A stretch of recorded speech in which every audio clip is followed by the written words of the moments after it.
மக்கள் அனைவருக்கும் வணக்கம். விஜய் அவர்கள் சங்கீதா அவர்களுடைய விவகாரம் இருக்கு இல்லையா, இது சம்பந்தமா பேசாத ஒரே யூடியூப் சேனல் நாங்க மட்டுமாக இருக்க முடியும். ஏன்னா இந்த சைதாப்பேட்டை கோர்ட்டுக்கு போங்க திங்கக்கிழமை ஒரு பெரிய கியூ நிற்கும். எல்லா விவகாரத்தை தான் வச்சுக்கோங்க. எல்லாருடைய கேஸை நீங்க விசாரிச்சீங்கன்னா ஒவ்வொன்றும் பூதாகரமா வெவ்வேறு விஷயமா இருக்கும். எனவே இந்த விவகாரங்கள் இருக்கு இல்லையா, ரெண்டு பக்கத்துமான செய்தி கிடைச்சா மட்டும்தான் இதில் பேச முடியும். பொது வழிக்கு வந்தா இல்லாட்டி இதை தெளிவா பேச முடியாது. எனவே விஜய் அவர்கள் தரப்பு வந்தால் ஒழிய இதை பேசுறது சரியா இருக்க முடியும். அது வரைக்கும் வெறும் குற்றச்சாட்டா அரசியல் காரணமாக பரவலாம். அதனால இதை எடுத்து பேசல விருப்பம் கிடையாதுன்னு வச்சுக்கோங்க. இது தனிப்பட்ட விஷயத்தினால மட்டும் கிடையாது. இன்னொரு தரப்புல விளக்கமே கிடைக்கல. நீங்க நீதிமன்றம் போனாலுமே கூட ஒரு தரப்பு வாதம் கேட்டாங்க, இன்னொரு தரப்பு வாதத்தையும் கேட்பாங்க. எனவே இரண்டு தரப்பு விளக்கம் இல்லாத போது அதை பேசுறதுல எனக்கு உடன்பாடு இல்லை, அதனால பேசல. ஆனா தொடர்ந்து இப்ப இரண்டாவது நோட்டீஸ் ஒன்று வந்திருக்குது. நல்லா புரிஞ்சுக்கணும். முதலாவது விவகாரத்தை கேட்டு சங்கீதா அவர்கள் அனுப்பின நோட்டீஸ். இது டிசம்பர்ல அனுப்புனது, போன வாரம் வெள்ளிக்கிழமை ரிலீஸ் ஆச்சு. நல்லா புரிஞ்சுக்கணும். டிசம்பர்ல அப்ளை பண்ணது, போன வாரம் வெள்ளிக்கிழமை இதே மாதிரி ரிலீஸ் ஆச்சு. இந்த வாரம் வெள்ளிக்கிழமை இது ரிலீஸ் ஆயிருக்கு. இதுல என்ன வந்திருக்காங்க அப்படின்னா, இதுல அந்த விவகாரத்து கிடைக்கிற வரைக்கும் இன்டர்மா, அதாவது இடைக்கால நிவாரணமாக தனக்கு இந்த வீடு இருக்கு இல்லையா, நீலாங்கரில் விஜய் அவர்கள் வீடு இருக்குது, அந்த வீட்டை முழுமையாக பயன்படுத்துறதுக்கு எனக்கும் என் குழந்தைகளுக்கும் நீங்க அனுமதி கொடுக்கணும், அதற்கான ஆர்டரை நீதிமன்றம் வழங்கணும்னு போயிருக்காங்க. இதுதான் நான் உண்மையிலே சொல்றேன். இந்த வீடியோவும் சங்கீதா அவர்களையும் விஜய் அவர்களையும் பேசுறதுக்காக கிடையாது. இன்னமும் அவர் தரப்பு விளக்கம் கொடுக்காத போது இவங்களோட குற்றச்சாட்டை அப்படியே வச்சுக்கோங்க. ஆனா இதுல இருக்க கேள்வி என்ன, போன வெள்ளிக்கிழமை கரெக்டா ரிலீஸ் ஆகுது, இது பிப்ரவரி மாதம் அப்ளை பண்ணது, அது இந்த வெள்ளிக்கிழமை ரிலீஸ் ஆகுது. இது வெள்ளிக்கிழமை கரெக்டா? முதலாவது. இரண்டாவது என்ன அப்படின்னா, இந்த வழக்குமே கூட இங்க பாருங்க, சங்கீதா அவர்கள் பக்கம் நியாயம் இருக்கலாம், விஜய் அவர்கள் தவறே செஞ்சிருக்கலாம். தவறை திருத்தாது அடுத்த கதைன்னு வச்சுக்கோங்க. அவர் என்ன விளக்கம் கொடுக்குறோம் அது பார்த்துக்கலாம். ஆனா இங்க கவனிக்க வேண்டியது என்னன்னா, வெள்ளிக்கிழமை ரிலீஸ் ஆகிறது மட்டும் கிடையாது. அதை விட மிக முக்கியமாக இது இந்த இடைக்கால நிவாரணம் இல்லையா, அது நிறைய கேஸ்ல நான் பார்த்திருக்கேன். இந்த மாதிரி டைவர்ஸ் கேஸ்ல நான் பார்த்தேன்னு வச்சுக்கோங்க. இடைக்கால நிவாரணமாக அந்த வீடை தர சொல்லுங்க அப்படின்னு. அந்த வீடு மட்டும் கிடையாது விஜய் அவர்களுக்கு.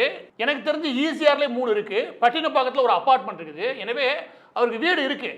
அந்த வீடு தான் கேட்கணும் அவசியம் கிடையாது. அதற்கான தகுந்த ஏற்பாடுகளை விஜய் அவர்கள் செய்யணும்னு சொன்னால் மட்டும் போதும். ஆனா அந்த விட எனக்கு தர சொல்லுங்க அப்படின்னு சொல்லி இன்டம், அதாவது இடைக்கால நிவாரணம் கேட்டு போறாங்களா சங்கீதா, இதுவே எனக்கு விசித்திரமா இருக்குது. எனவே இதெல்லாம் பின்னாடி சந்தேகம் கொள்ளத்தக்க விஷயங்கள் இருக்கானா இருக்கு.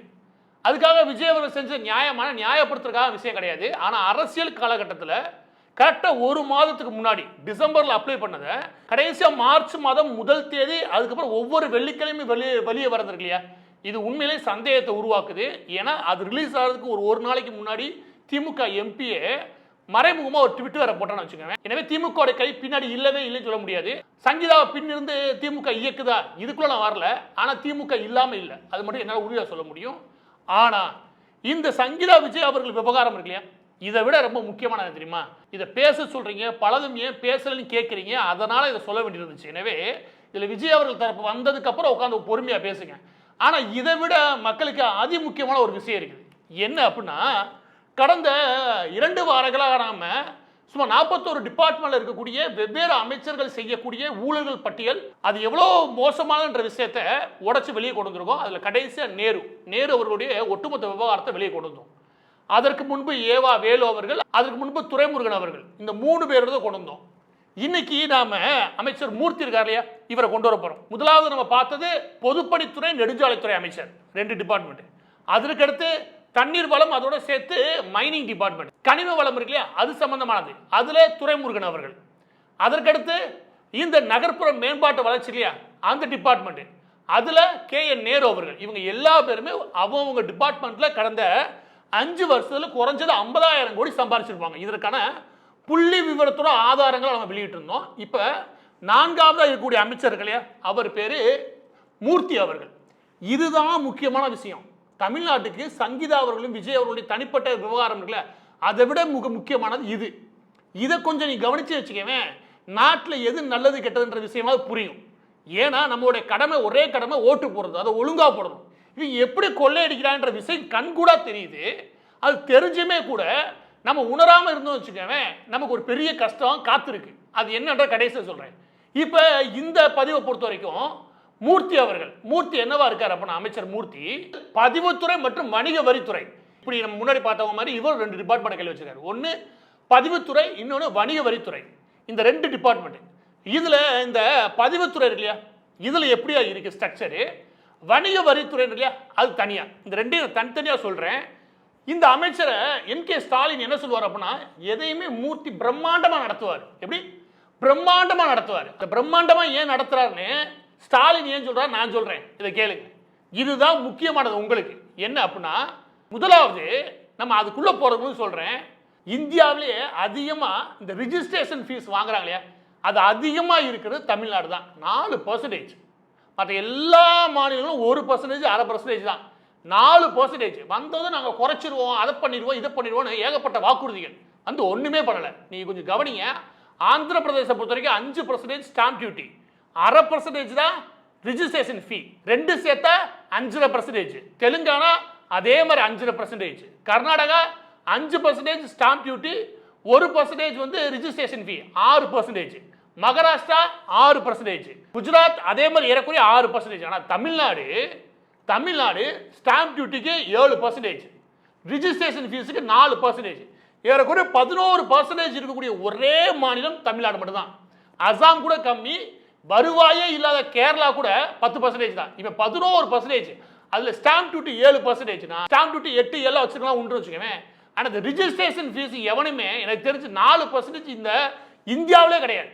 அதுக்கு ஒரே எடுத்துக்காட்டு தமிழ்நாடு தான், வச்சு வசூல் பண்றதுன்னு வச்சுக்கோங்க. இது அரசுக்கு தானே போகுது அப்படின்னு நினைச்சீங்கன்னா, முதலாவது நீங்க சிஸ்டர் இருக்கு இல்லையா, இந்த மாடல் மற்றவங்களோட நாங்கள் முன்மாதிரியா இருக்கோம். மூர்த்தி எதனால பிரம்மாண்டமானவர் அப்படின்னா, இது பொதுவாகவே நம்ம எல்லா பேருக்கும் தெரியும். ஆனால் இது ஆர்கனைஸ்டா பண்றது இருக்கு இல்லையா, அதுல மூர்த்தி கெட்டுக்காரு. மூர்த்தியை பொறுத்த வரைக்கும் எல்லா இடங்கள்லையுமே, எல்லா டிஸ்ட்ரிக்ட்லையுமே அழகா ஒரு ஆளை போட்டு வச்சிருக்காரு. அது அவங்க சொந்தக்காரங்க, சொந்த ஜாதிக்காரன்னு வச்சுக்கோங்க, அப்படி போட்டு வச்சிருக்காரு. ஏன்னா அவரு அதை தான் அவர் பெருமையாக பேசிக்கிறான்னு வச்சுக்கோங்க. ஆனால் ஜாதிக்கு எதுவும் பண்ண போறது இல்லை, சொந்தக்காரங்கன்னு வச்சுக்கோங்க. அதுல இவர் தெளிவாக போட்டிருக்க நெட்வொர்க் என்ன அப்படின்னா, யார் நிலம் வாங்குறா, நிலம் வாங்குறது எப்படி டாக்குமெண்ட் ரைட்டர் இல்லாட்டி புரோக்கர் இருக்காங்களே அவங்க காசு வாங்கணும், அவங்க கிளர்க்கிட்ட கொண்டு போய் இல்லாட்டி ஸ்டாஃப்ட்ட கொண்டு போய் சேர்க்கணும், அவங்க சப் ரிஜிஸ்டர்ட்ட கொண்டு போய் சேர்க்கணும், அவர் அதற்கு மேலே இருக்கக்கூடிய ஆஃபீஸர் கொண்டு போய் சேர்ப்பாரு. அங்கேருந்து மூர்த்தி டீமுக்கு வரும். அதாவது மூர்த்தி டீம் ஒவ்வொரு ஆஃபீஸில் உட்காந்து வசூல் பண்ணுறது இல்லை, ஒவ்வொரு ஆஃபீஸ்லேருந்து என்ன நோட்டு வாங்குறாங்க அப்படின்னா, அந்த ஆஃபீஸில் எவ்வளோ ரிஜிஸ்ட்ரேஷன் ஆச்சு, எத்தனை டாக்குமெண்ட் ரிஜிஸ்ட்ரேஷன் ஆச்சு, அந்த சீட்டு மட்டும் வந்துடும். அந்த சீட்டு வந்துருச்சுன்னா அடுத்த நாள் கணக்கு வழக்கா இவ்வளோ ரிஜிஸ்ட்ரேஷன் ஆயிருக்கு, இந்த டிஸ்ட்ரிக்ட்ல இவ்வளோ வந்துடணும். இது எல்லாமே ஒவ்வொரு டிஸ்ட்ரிக்ட்ல ஆர்கனைஸ்டா வாங்கி வசூல் பண்ணி அனுப்புறாப்ல யாரு, மூர்த்தி. இதோடைய அளவு இருக்கு இல்லையா, இது உங்களுக்கு என்ன தெரியுமா, இதுதான் எங்களுக்கு தெரியுமே, இதுதான் தெரியுமே அசால்ட்டா உட்காந்துருக்கீங்க பாருங்க. அதுல தான் நீங்க மாங்காய் மடையனா இருக்கிறது. அதோட அளவை கேளுங்க. ஒவ்வொரு நாளும் தமிழ்நாட்டில் சுமார் 20,000 27,000 டாக்குமெண்ட் ரிஜிஸ்டர் ஆகுது. எவ்வளவு? 20,000 27,000 டாக்குமெண்ட். இதோட மதிப்பு ஏறக்குறைய ஒரு 50 லட்சம் ஒரு டாக்குமெண்ட் வச்சுக்கோமே. நீங்க நினைப்பீங்க 50 லட்சம் எப்படி வைக்கிறாங்க? இந்த தமிழ்நாட்டை பொறுத்த வரைக்கும் சென்னை செங்கல்பட்டு இருக்கு இல்லையா, அதாவது சென்னை புறநகர் சென்னை இருக்கு இல்லையா, இதுல மட்டும் 45% ரிஜிஸ்டர் ஆகுது. ஏன்னா நிறைய பேர் இங்க குடியேறாங்க, புதுசா வீடு வாங்க நினைக்கிறாங்க, அப்பார்ட்மெண்ட் வாங்க நினைக்கிறாங்க, எல்லா ஊர்ல இருந்தும் இங்கே தான் குடி வராங்க வேலை தேடி. எனவே வரக்கூடிய இளைஞர்களுக்கு முதலாவது ஒரு வீடு ஒரு கனவா இருக்கு. எனவே பெரும்பாலும் ரிஜிஸ்ட்ரேஷன் இருக்கு, அது எல்லாமே 45% நடக்கிறது எங்கே அப்படின்னா சென்னை அண்ட் செங்கல்பட்டு. எனவே ஆவரேஜா பார்த்தீங்கன்னு வச்சுக்கோங்க சுமார் 50 லட்ச ரூபா வச்சுருவோம் தமிழ்நாடு முழுவதும் சேர்த்து. இந்த ஒரு டாக்குமெண்ட்டுக்கு 50 லட்ச ரூபா 2% கமிஷன் வரைக்கும் வாங்குறாங்க. 10,000 ரூபாய் பார்க்க 10,000 ரூபாய் தானே வாங்குறாரு. 10,000 ரூபாய் வாங்கினா ஒரு நாளைக்கு 20,000 டாக்குமெண்ட் சராசரியா வச்சுக்குவோம். 20,000 டாக்குமெண்ட்டுக்கு அவர் ஏறக்குறைய ஒரு நாளைக்கு எவ்வளவு? 20 கோடி ரூபாய். ரிஜிஸ்ட்ரேஷன் டிபார்ட்மெண்ட்லாம் அவருடைய அந்த சீட்டை வாங்க வேண்டியது, கணக்கு வழக்க அவ்வளவு ஆளுகளை வச்சு கலெக்ஷன் பண்ண வேண்டியது, ஒரு நாளைக்கு 20 கோடி ரூபாய்.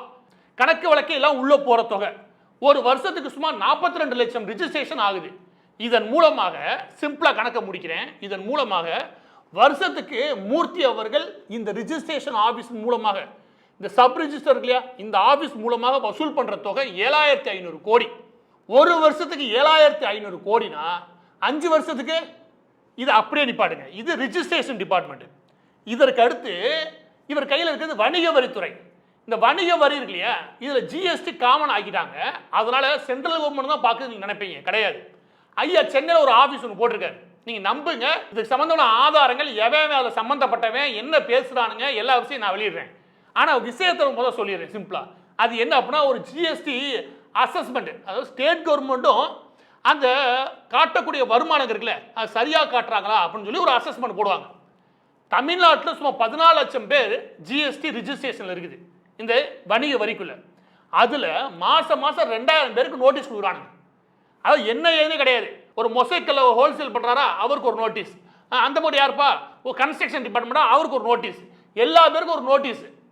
எல்லா பேருக்கும் நோட்டீஸ் அனுப்பி வர சொல்லி மாசம் 2000 பேருக்காக நோட்டீஸை கொடுத்து வர சொல்லி அவங்க பண்ற பிசினஸ்க்கு ஏத்தாப்புல 10 லட்சத்துல இருந்து 2 கோடி ரூபாய் வரைக்கும் வசூல் பண்றாங்க சென்னையில. யாரு? மூர்த்தி அவர்கள். எதனால மூர்த்தி பிரம்மாண்டமானவர் அப்படின்னு ஸ்டாலின் சொல்றாருன்னா, ஜிஎஸ்டி வந்ததுக்கு அப்புறம் இந்த ஊழல் ஒளிஞ்சிரும்னு எல்லாரும் நினைச்சாங்க. ஏன்னா இது எல்லாமே கவர்மெண்ட் கண்ட்ரோல்ல இருந்துச்சு. ஆனா ஜிஎஸ்டி வந்தா கூட நான் வசூல் பண்ணி காட்டுவேன் அப்படின்னு மூர்த்தி நிரூபிச்சார் பாருங்க. அதுல அப்படியே பூரிச்சு போயிட்டார் ஸ்டாலின். ஆகா, என்ன அருமைடா, ஒரு ஸ்ட்ரக்சரா வச்சு ஊரை கொள்ளையடிக்கணும் மூர்த்தி அளவுக்கு முடியாதுப்பா அப்படின்ற முடிவுக்கு வந்துதான் மிக பிரம்மாண்டமாக எதையும் நடத்தி காட்டக்கூடியவர் மூர்த்தி அப்படின்னு ஸ்டாலின் பேசுறாரு. அதன் வழியாக ஒவ்வொரு மாதமும் 2000 பேருக்காக நோட்டீஸ் கொடுக்குறானுங்க. 10 லட்சத்துல 2 கோடி ரூபாய் வரைக்கும் ஒவ்வொரு நிறுவனங்களையும் அரசாங்கம் நடத்துற பேர்ல மிரட்டி காசை வசூல் பண்றானுங்க. அந்த வசூல் மூலமாக குறைஞ்சபட்சம் நான் சொல்றேன், மாதம் 500 கோடிக்கு மேல, வருஷம் 5000 கோடிக்கு மேல இந்த ஜிஎஸ்டி அசஸ்மெண்ட் சொல்லி ஊரை கூப்பிட்டு வச்சு, இந்த வணிகம் பண்றாங்களே, அதாவது வியாபாரம் பண்றவங்க, உற்பத்தி பண்றாங்களே, இவங்கெல்லாம் கூப்பிட்டு வச்சு அவங்களை மிரட்டி ஜிஎஸ்டி கவுன்சிலுக்கு அனுப்பிடுவோம், சென்ட்ரல் கவர்மெண்ட்டுக்கு அனுப்பிடுவோம் சொல்லி மிரட்டி வசூல் பண்ணியிருக்காங்க. இது ஒரு போட்டு 5000 கோடி. ஒரு வருஷத்துக்கு 5000 கோடினா 5 வருஷத்துக்கு 25000 கோடி. எனவே ஐயாட கையில் இருக்கிற 2 டிபார்ட்மெண்ட், ஒன்று பத்திரப்பதிவுத்துறை, இன்னொன்று வணிக வரி. இந்த பத்திரப்பதிவுத்துறை மூலமாக கடந்த 5 வருஷத்துல 37000 கோடியும், கடந்த வணிக வரித்துறை மூலமாக கடந்த 5 வருஷத்துல 25000 கோடி, ஏறக்குறைய 62500 கோடியை வசூல் பண்ணது மூர்த்தி அவர்களுடைய மிகப்பெரிய சாதனை. இந்த 62000 கோடி எவ்வளவு உங்களால் புரிஞ்சுக்க முடியுதா? உன் கற்பனையில் கூட 1 கோடி பார்க்க முடியாது சில பேரால. 62000 கோடி சும்மா 1 ரூபா 2 ரூபா கிடையாது, 10 லட்சம் கோடி தமிழ்நாட்டோட கடனே அவ்வளவுதான். ஆனா இவங்க வந்து 5 வருஷத்துல ஒவ்வொரு டிபார்ட்மெண்ட்லயும் ஒவ்வொரு அமைச்சரும் 62000 கோடி 50000 கோடி கொள்ளையடிச்சிருக்கானுங்க. இந்த காசுல நாட்டை விட்டு போயிரு வெளியே வச்சுக்கவே. இப்ப இது மட்டும் தானா அப்படின்னா 62000 கோடின்றது சிஸ்டம். இது சிஸ்டத்தை தாண்டி வேலை ஒன்று இருக்கு. என்னன்னு அது நம்ம சபரீசன் தயவு இல்லாம நடக்காது. யாரு? எம்.கே. ஸ்டாலின் அவருடைய மருமகன் சபரீசன் இருக்கார் இல்லையா, அவர் நிலம்னு வச்சுக்கோங்க அவ்வளோ ஒரு பிரியம். அதனால இந்த டிபார்ட்மெண்ட்ல அவ்வளோ பெரிய கையை ஓங்கி இருக்கு, அவரும் அவருடைய நண்பர்கள். இதையும் நாங்கள் ஆதாரத்தோட வெளியிட தயார். இதுல ஆபீசர்ஸோடைய போஸ்டிங் டிரான்ஸ்ஃபர் இருக்கு இல்லையா, ஒரு அதிகாரி இங்கேருந்து அங்கே மாற்றணும், செங்கல்பட்டு சென்னைக்குள்ள வர்றதுக்கு அதிகாரிகள் போட்டி போடுறான்.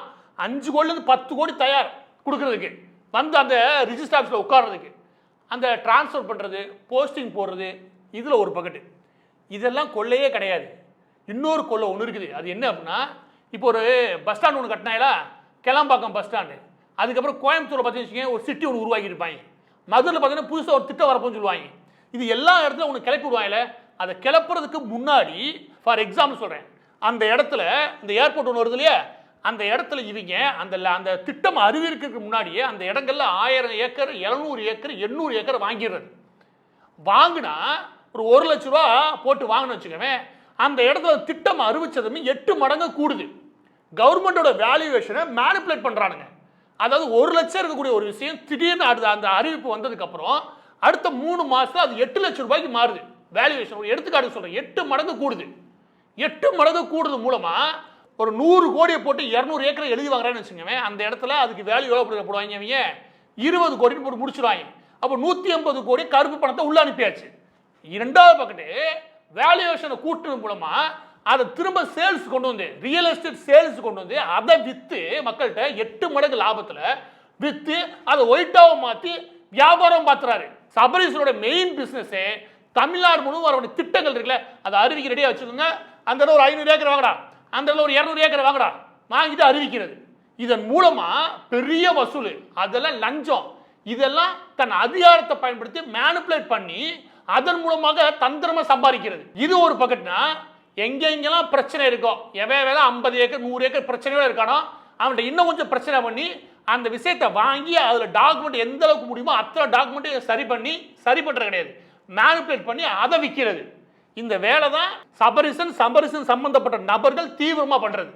இது இல்லைன்னு சொல்லுமா, இது இல்லைன்னு சொல்லுங்க பார்ப்போம். நான் ஒவ்வொன்றா காமிக்கிறேன். இதில் கோவில் நிலங்கள் ஆரம்பித்து கேள்வி கேட்பாரலாமல் இருப்பாங்களா அனாதையா, அந்த மக்களுடைய நிலங்கள் வரைக்கும் எல்லாம் ஆட்டை பிடிச்சி வாங்கி போட்டு வித்து தள்ளுறானுங்க. கருணாநிதியை விட ஒரு 100 மடங்கு பெரிய கருணாநிதி இந்த சபரீசன். எந்த பவர்லயும் இல்லாம வச்சு கொள்ளடிக்கிறா பாரு.